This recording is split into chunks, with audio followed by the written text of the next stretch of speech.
Gimana nih kabarnya? Pasti baik-baik saja. Iya loh Se, yuk semua yang kabarnya baik-baik aja yuk. Loh Se mau lihat senyumnya.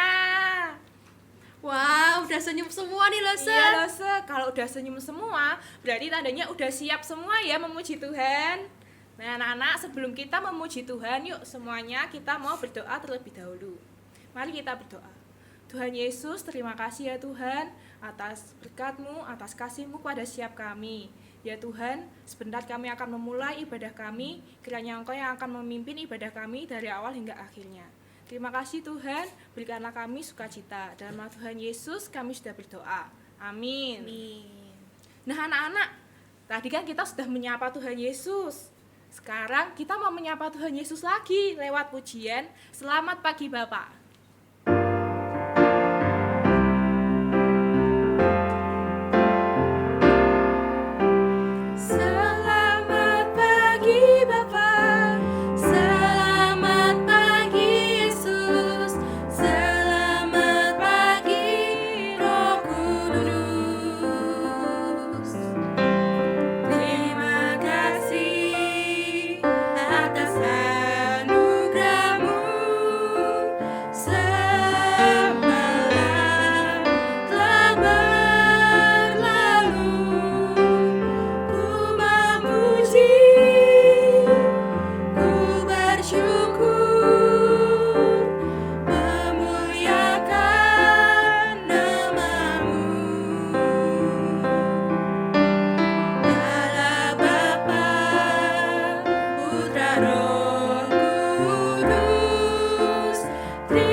Terima kasih sama Tuhan. Kita semua siapkan persembahannya. Semua sudah siapkan amplopnya? Kalau sudah, uangnya dimasukkan ke dalam amplop, dilipat yang rapi, lalu diberikan ke papa dan mama. Yuk, sekarang kita sama-sama kita mau memujikan kasih Yesus indah-indah oh indah.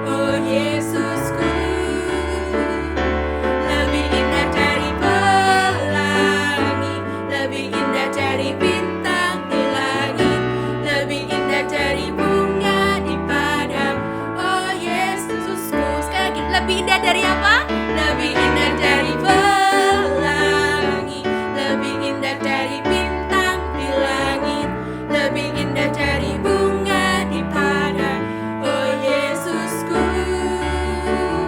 Lebih indah dari pelangi, lebih indah dari bintang di langit, lebih indah dari bunga di padang, oh Yesusku. Nah anak-anak, sekarang kita mau mendengarkan firman Tuhan. Tapi sebelum itu, Yuk kita sama-sama siapkan hati dan pikiran kita. Kita mau pujikan Dia Mengerti.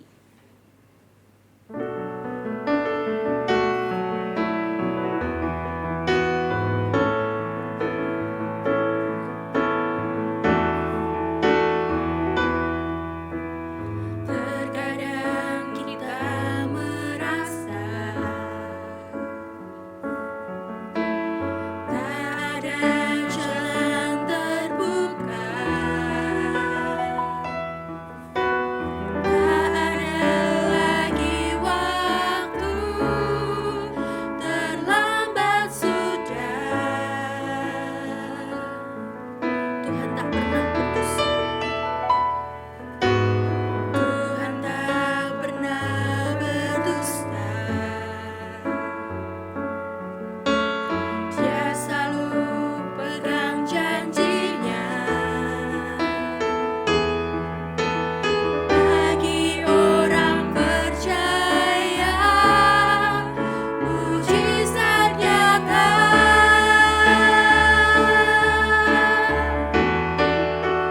Dia mengerti,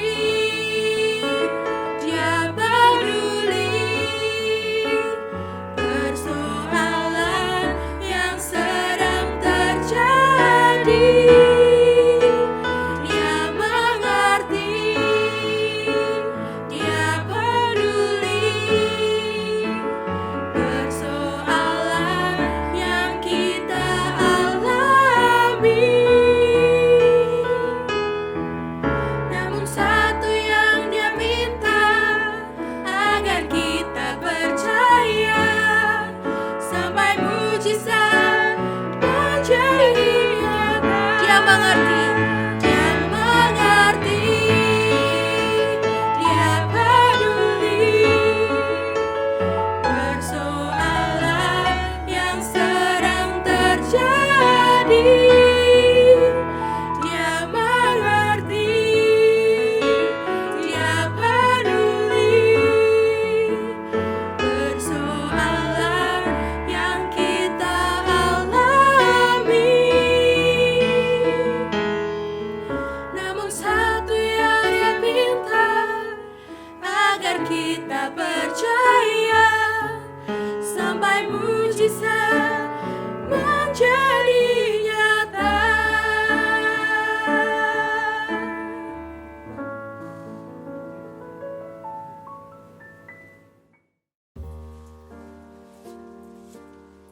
Selamat pagi anak-anak, bagaimana kabarnya?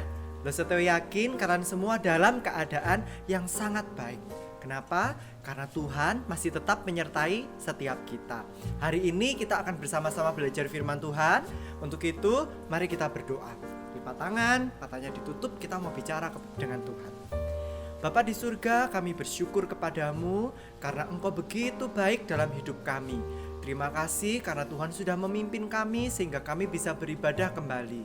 Dan kami akan bersama-sama belajar firman, biarlah kami mengerti firman-Mu dan terlebih lagi kami dapat melakukan firman-Mu dalam kehidupan kami sehari-hari. Terima kasih Tuhan, di dalam nama Yesus kami berdoa. Amin. Anak-anak yang Loseteo kasihi, kalian semua bawa Alkitab kan? Kalau kalian bawa Alkitab, yuk Alkitabnya dibuka. Dibuka dari 2 Raja-Raja pasal yang ke-23. Yuk semuanya Alkitabnya dibuka. Kita kan mau dengar firman Tuhan. Jadi firman Tuhannya, Alkitabnya dibuka dari 2 Raja-Raja pasal 23. Kalau kalian baca di dalam 2 Raja-Raja pasal 23, di sana diberikan judul pembaharuan yang dilakukan oleh Yosia. Oke, sudah ketemu semua? Siapa di sini yang setiap hari membaca Alkitab? Loseteo tanya dulu, siapa yang setiap hari baca Alkitab tidak pernah bolong? Ada yang bolong, ada yang setiap hari baca Alkitab. Siapa di sini yang baca Alkitab hanya seminggu sekali saat mau dengar firman Tuhan hari Minggu? Siapa? Angkat tangannya, meskipun di rumah masing-masing angkat tangan. Siapa? Wah, ternyata masih ada. Beberapa waktu yang lalu Loseteo waktu masih ibadah di gereja sempat nanya loh pada anak-anak semua, siapa di sini yang setiap kali ke gereja bawa Alkitab? Ada yang jawab, saya loh, wah rajin sekali ya bawa Alkitab terus kalau ke gereja. Tapi terus habis itu ngomong apa? Iya, karena Alkitabnya selalu ada di tas, tidak pernah dikeluarkan. Jadi kalau di rumah tidak pernah baca Alkitab. Oh, bacanya lewat HP loh, iya lewat HP, tapi jarang-jarang katanya. Wah, sedih sekali. Padahal anak-anak, kalian tahu Alkitab yang kita punya ini, Alkitab ini dalam bentuk buku, isinya ada berapa? Ada 66 kitab. Ada bentuk buku ini bukan asal ditulis aja, dicetak. Ya hari ini kita beli di toko-toko buku rohani banyak sekali Alkitab. Tapi anak-anak, tahukah kalian? Untuk bisa mencetak satu buku Alkitab ini zaman dulu, apa yang dilakukan orang itu? Dia harus mengumpulkan banyak yang disebut manuskrip. Harus mengumpulkan banyak teks-teks Alkitab. Karena Alkitab kita ini ditulis dari zaman yang berbeda-beda. Jadi tidak hanya zaman sekarang orang langsung nulis sampai jadi satu buku gini. Enggak. Ini ditulis setiap Musa menulis gitu ya. Kan beda. Zamannya Musa dengan zamannya Rasul Paulus kan berbeda.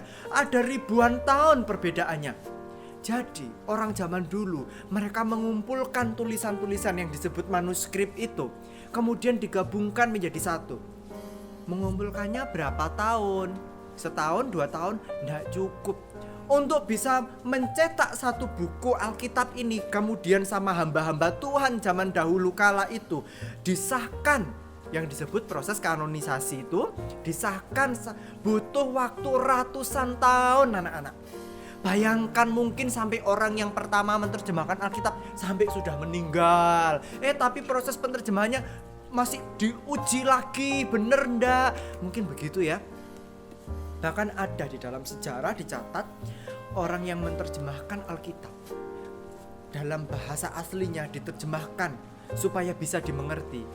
Itu butuh sekali perjuangan loh anak-anak.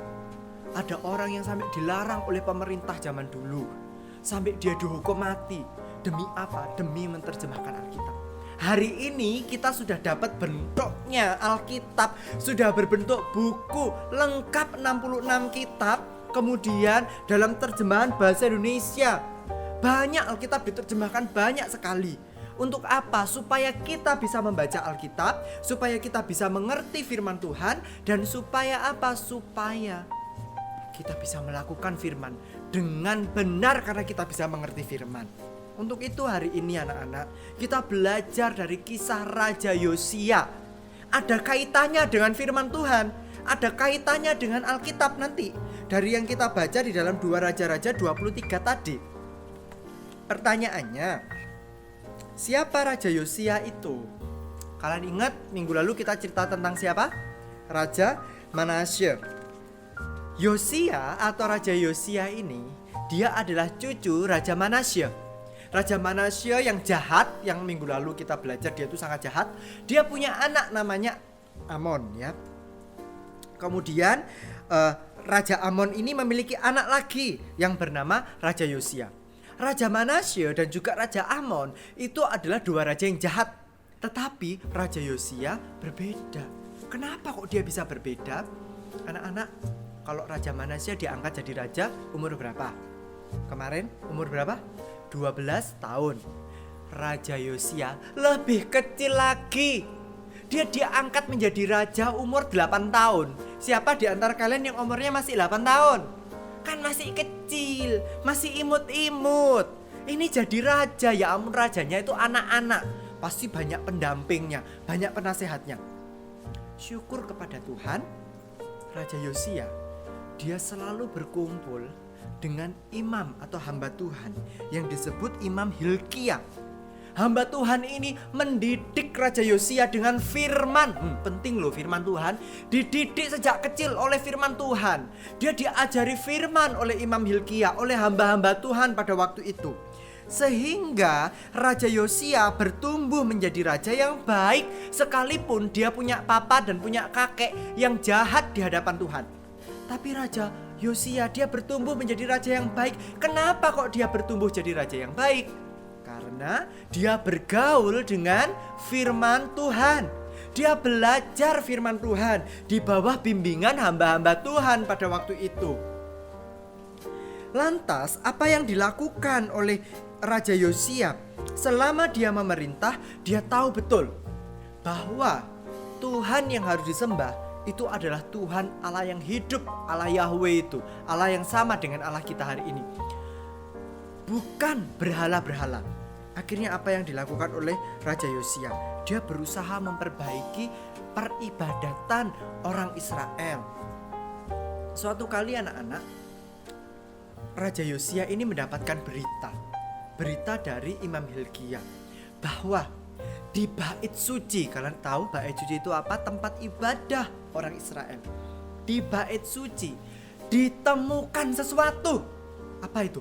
Apakah perhiasan yang banyak? Emas? Ternyata bukan. Di bait suci ditemukan firman Tuhan. Ditemukan kitab Taurat. Baru ditemukan. Berarti apa yang terjadi? Dari raja-raja sebelumnya, bait suci ada Taurat tetapi tidak pernah dibaca, tidak pernah dihiraukan, tidak pernah dianggap. Itulah sebabnya apa yang terjadi? Raja-raja dahulu menjadi raja-raja yang menyembah berhala, raja-raja yang jahat di hadapan Tuhan. Karena mereka tidak pernah menganggap firman Tuhan. Mereka tidak pernah baca firman Tuhan. Mereka tidak pernah mengerti firman Tuhan. Firman Tuhan itu dibiarkan sampai hilang. Tetapi di bait suci di zaman Raja Yosia, firman Tuhan ditemukan. Raja Yosia ketika dia menemukan firman Tuhan itu, dapat berita bahwa kitab Taurat ditemukan di bait suci, hatinya berkobar-kobar. Dia semangat, dia menyuruh Imam Hilkiah untuk membacakan isi kitab Taurat itu. Ternyata banyak sekali isinya yang ternyata setelah tahu kitab Taurat, Raja Yosia sadar bahwa apa yang dilakukan oleh bangsa Israel selama ini dilakukan oleh nenek moyangnya Raja Yosia sebuah kejahatan di mata Tuhan. Itulah sebabnya di Alkitab berkata, Raja Yosia itu sangat bersedih sekali. Hatinya itu hancur. Dia bersedih, ya Tuhan, selama ini aku tuh berdosa. Selama ini nenek moyangku berdosa. Selama ini kerajaan Israel ini semua masyarakatnya berdosa. Kenapa? Telah melanggar firman Tuhan. Bahkan perayaan Paskah itu tidak pernah dirayakan loh. Padahal itu kan perayaan yang sangat penting kan. Untuk itu apa yang dilakukan oleh Raja Yosia? Setelah dia mendengar firman, setelah dia tahu firman, maka dia mentaati firman. Apa bentuk ketaatannya terhadap firman Tuhan setelah dia tahu firman? Yang dilakukan oleh Raja Yosia akhirnya adalah yang pertama, dia menekankan perjanjian antara Tuhan dengan orang Israel. Perjanjian yang seperti apa? Ingat zaman dulu, zamannya Abraham, Tuhan itu sudah berjanji kepada orang Israel, kepada bapak leluhur orang Israel, bahwa orang Israel akan menjadi umat Tuhan dan Tuhan akan menjadi Allah mereka. Tuhan akan menyertai mereka, akan melindungi mereka, asalkan mereka melakukan firman Tuhan. Mereka taat kepada firman Tuhan. Kalau mereka nggak taat, Tuhan akan menghukum mereka. Selama ini Tuhan itu setia kepada orang Israel. Tuhan selalu menjaga mereka kan. Tidak pernah habis kan Tuhan menjaga. Tapi orang Israel tidak setia. Itulah sebabnya Raja Yosia mengingatkan kembali perjanjian dengan Tuhan. Setelah itu Raja Yosia yang kedua, membersihkan semua patung berhala. Jadi di Israel itu banyak sekali berhala anak-anak. Dari berhala Baal, Asyera, banyak sekali. Raja Yosia menghancurkan semua berhala itu, dibakar semua hal-hal yang berkaitan dengan berhala-berhala, dibakar.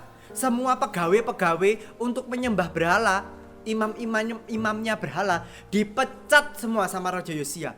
Raja Yosia ingin menegakkan firman Tuhan, ingin supaya orang Israel melakukan firman dan juga menyembah Tuhan yang benar.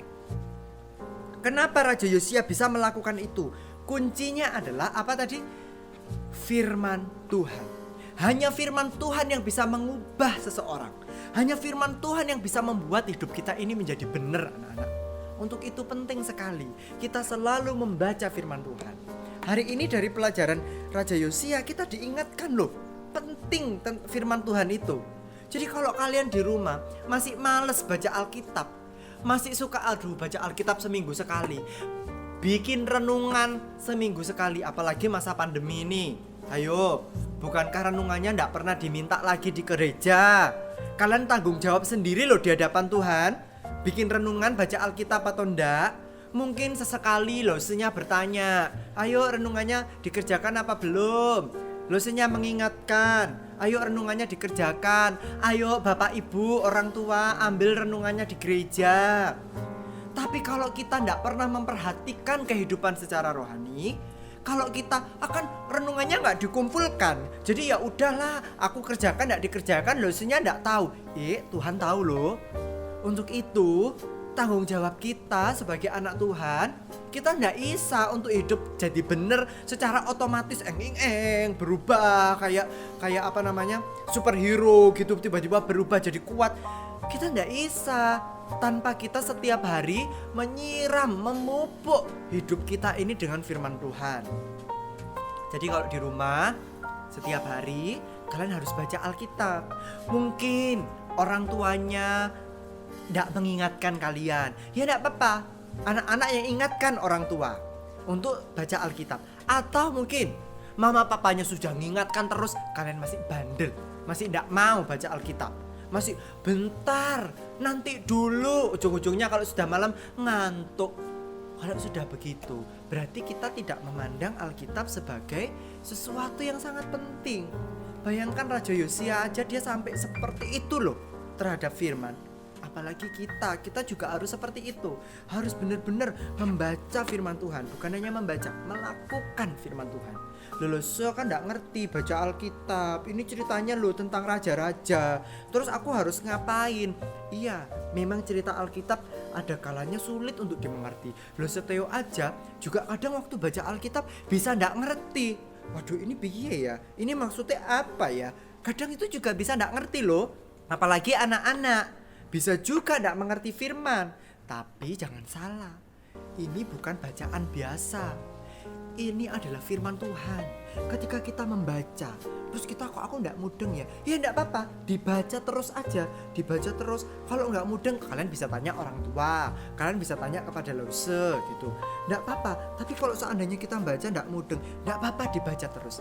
Ingat, Tuhan yang akan memberikan kita hikmat dan pengertian untuk bisa mengerti firman. Dan memberikan hikmat dan pengertian juga kepada kita untuk bisa apa? Melakukan firman. Untuk itu anak-anak jangan putus asa. Terus semangat membaca firman, terus lakukan firman Tuhan.